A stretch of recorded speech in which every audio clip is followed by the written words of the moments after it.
বিভিন্ন সময় সরকারি হাসপাতালে চিকিৎসার গাফিলতিতে রোগীর জানের শেষ হবার অভিযোগকে কেন্দ্র করে উত্তেজনা ছড়াতে দেখা গিয়েছে। রাজ্যের পূর্বতন তৃণমূল সরকারের আমলে এমন অভিযোগ মাঝে মধ্যেই উঠেছে। সেই সমস্ত ঘটনাকে স্থানও করে নিতে দেখা গিয়েছে সংবাদ শিরোনামে। বর্তমানে রাজ্যে নতুন সরকার, আর এই নতুন সরকারের আমলে উঠল সেরকমই এক অভিযোগ। চিকিৎসার গাফিলতিতে ছাত্রীর জানের শেষ হওয়ার অভিযোগকে কেন্দ্র করে উত্তেজনা ছড়ালো হুগলির আরামবাগ মেডিকেল কলেজ হাসপাতালে। বিক্ষোভের মাঝে পড়ে হাতজোড় করে ক্ষমা চাইতে দেখা গেল চিকিৎসককে। সাপের কামড়ে আক্রান্ত ছাত্রীর চিকিৎসায় গাফিলতির অভিযোগ, আর তার জেরেই ওই ছাত্রী জানে শেষ হয়ে যায় বলে দাবি পরিবারের। প্রতিবাদে কর্তব্যরত এক চিকিৎসককে ঘেরাও করে বিক্ষোভে ফেটে পড়েন ছাত্রীর পরিবারের লোকজন।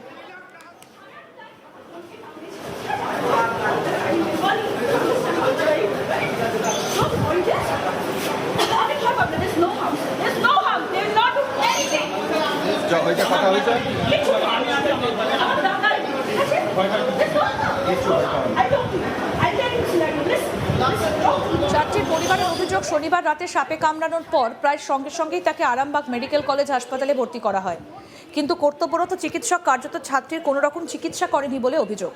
শুধু তাই নয়, ছাত্রীর অবস্থার অবনতি হচ্ছে দেখে বারবার চিকিৎসক ও নার্সদের বলা হলে তারা দুর্ব্যবহার করেন বলে অভিযোগ পরিবারের। চিকিৎসার অভাবেই ওই ছাত্রী জানে শেষ হয়ে যায় বলে অভিযোগ তুলে চিকিৎসক ও নার্সদের শাস্তির দাবিতে সরব হন পরিবারের লোকজন। বিক্ষোভের মুখে পড়ে মৃতার পরিবারের কাছে হাতজোড় করে ক্ষমা চাইতে দেখা যায় ওই চিকিৎসককে। পাশাপাশি এক স্বাস্থ্যকর্মীকেও ধাওয়া করেছেন বিক্ষোভকারীরা। তাকে কোনো রকমে উদ্ধার করে ওয়ার্ড মাস্টারের রুমে গিয়ে রাখা হয়।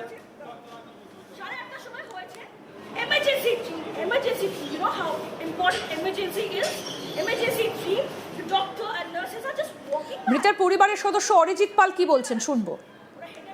আমার ছোটো কাকার মেয়ে সাপে কামড়েছিল, যখন এমার্জেন্সি ভর্তি করে তখন আমি ছিলাম না, কিন্তু আমার ছোটো কাকা আর দিদি ছিল। ওদের কথা অনুযায়ী এখানে যখন পেশেন্টকে আনার পর পেশেন্টের ব্লাড নিয়ে চলে যায়, স্যাম্পেলটা নিয়েছিল, টেস্ট কিছু করেনি, ঠিক আছে, নর্মালি রেখে দিয়েছিল। এবং ওরা কোনো প্রকার টেস্ট না করেই বলেছিল যে ওটা ব্লাডটা ক্লট হয়ে যাচ্ছে, কোনো প্রকার বিষক্রিয়া এরকম কিছু নেই ব্যাপারটা। তারপর ওখান থেকে পেশেন্টের অবস্থা খারাপ হতে শুরু করে, ওখান থেকে ওকে আইসিইউতে নিয়ে যায়। তারপর পেশেন্ট কোল্যাপস করে যায়, দিয়ে জ্ঞান হারিয়ে ফেলে, সেন্সলেস হয়ে যায়। তারপর ওখান থেকে আমি ছিলাম, দিয়ে ওখান থেকে ওকে আইসিইউতে নিয়ে যাই। আইসিইউতে নিয়ে যাওয়ার পর ওই সিপিআর দেওয়া হয়। দিয়ে তারপর আমি ডাক্তারকে জিজ্ঞাসা করি যে ডাক্তার এটাই কোনো বিষক্রিয়া হয়েছিল নাকি নর্মাল প্যানিক অ্যাটাক। তখন ডাক্তার বললেন যে এটা প্যানিক অ্যাটাকে শুধুমাত্র এতটা পুরোপুরি হার্টটা অচল হয়ে গেছিলো। ডাক্তাররা প্রায় 1 থেকে 1.5 ঘন্টার উপর ধরে সিপিআর ট্রাই করে গেছে, ঠিক আছে। তখন উনি বললেন যে শুধুমাত্র প্যানিক অ্যাটাক হয়ে গিয়ে এরকম হয় না, এটা বিষক্রিয়া হয়েছিল এবং বিষক্রিয়া হয়ে আমার বোন মারা গেছে।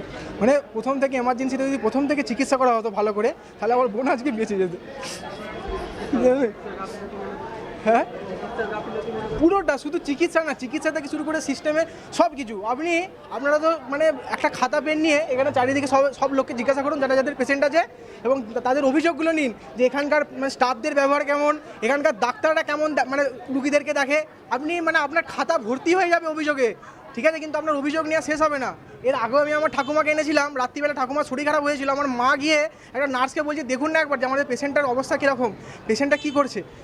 নার্স গিয়ে আমার মাকেও উল্টোপাল্টা কথা শোনাচ্ছে, যান আপনি গিয়ে বসুন, আমাদের সময় হলে দেখবো, এরকম তাদের কথা। মৃতার পরিবারের আরেক সদস্য বিপ্লব পাল কি বলছেন শুনবো। আমার বোনকে সাপে কেটেছিল ওই 8:45 নাগাদ। আমরা 9টা নাগাদ হসপিটালে ভর্তি করি। ভর্তি করার পরে ওনারা এখানে প্রায় 10টা 15-20 পর্যন্ত এমার্জেন্সিতে রেখে দেয়।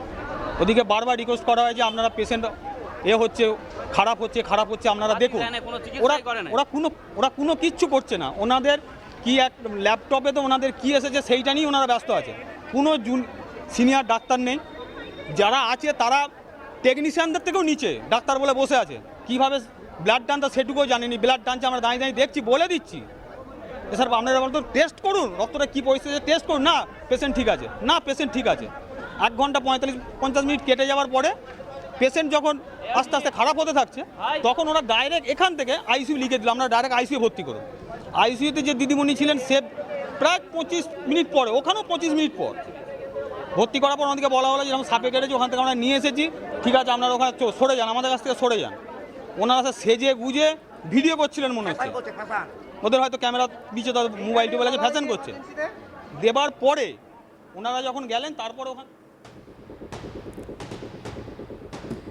ঘটনায় কর্তব্যরত ওই চিকিৎসক জানিয়েছেন যে কোনো মৃত্যুই দুঃখজনক। চিকিৎসার সব রকম চেষ্টা করা হয়েছে, তবুও রোগীকে বাঁচানো যায়নি, তার জন্য তারা ক্ষমা প্রার্থী। কি বলছেন চিকিৎসক সোহমদেব বক্সি, শুনবো। স্নেক বাইট এসেছিলেন, ইমার্জেন্সি থেকে আসার পথে কোলাপস করে আমরা ওয়ার্ডে রিসিভ করি।